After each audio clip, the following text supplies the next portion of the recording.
Essas eram as condições de trabalho dos dois últimos resgatados por trabalho análogo à escravidão em São José dos Campos. O episódio aconteceu em uma borracharia no ano de 2023. Nós tínhamos dois trabalhadores, né, dormindo num lugar absolutamente inadequado, né? Eles dormiam, um dormia na laje, para você ter uma ideia, né? Sujeito a frio e chuva, né?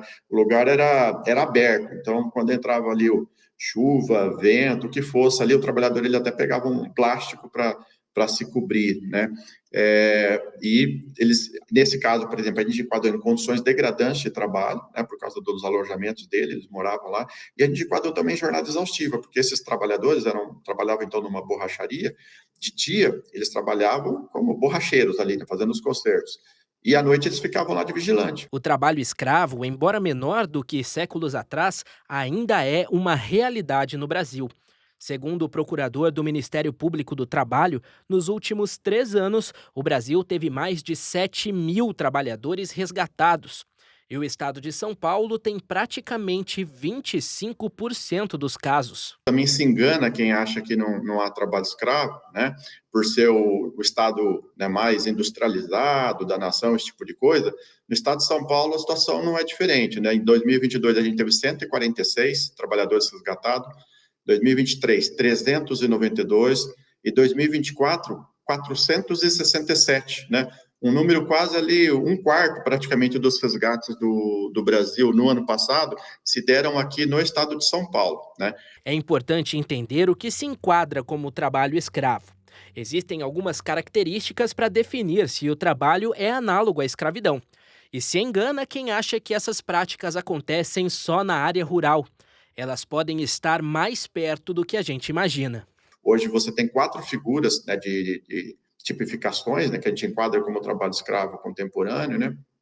Trabalho forçado, servidão por dívida, jornada exaustiva e condições degradantes de trabalho. Uma trabalhadora doméstica que está há 3, 4 anos, 5 anos ali sem receber o salário, a gente enquadra isso como trabalho escravo, na modalidade de trabalho forçado pela retenção salarial. E isso, infelizmente, é muito comum no Brasil, né? Era muito comum lá no passado, né? A pessoa trazia lá alguém do Nordeste, do Norte do Nordeste, e achava que estava fazendo um bem para a pessoa, né? E mantinha essa pessoa lá. Na realidade, o interesse era outro, né? Você vai ficar ali 10, 20, 30 anos sem pagar salário para essa empregada, né? Em São José, só o MPT recebeu 31 denúncias em 2023, 22 em 2024 e 4 denúncias nos primeiros meses de 2025.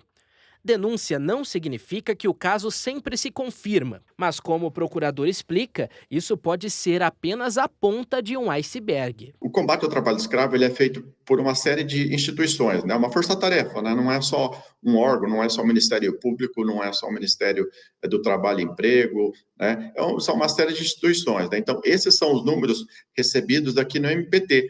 Mas hoje, a gente tem recebido muitas denúncias, por exemplo, do Disque 100. E o Disque 100 bateu o recorde de recebimento de denúncias. Esse advogado é membro da Comissão da Verdade sobre a Escravidão Negra no Brasil.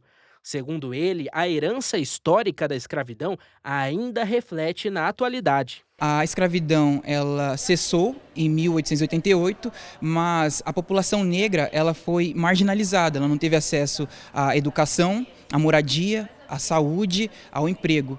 E esses índices eles podem ser percebidos até hoje, quando nós olhamos a população carcerária, quando nós observamos os subempregos, eles ainda são ocupados por pessoas negras. A comissão presta esse serviço conscientizando as pessoas a refletirem e identificarem possíveis situações análogas à escravidão. Uma vez que o indivíduo ele está consciente do que foi a escravidão, das desconstruções que a escravidão gerou, ele consegue se perceber, ele consegue entender que ele, apesar de ter descendido de escravos, ele não é fruto. Ele pode estar num ambiente ou cercado por uma estrutura que faz com que ele prove dessas desigualdades, mas ele tem possibilidade de crescer, de exigir a efetivação dos seus direitos humanos, sociais. O combate ao trabalho escravo é um dever de toda a sociedade.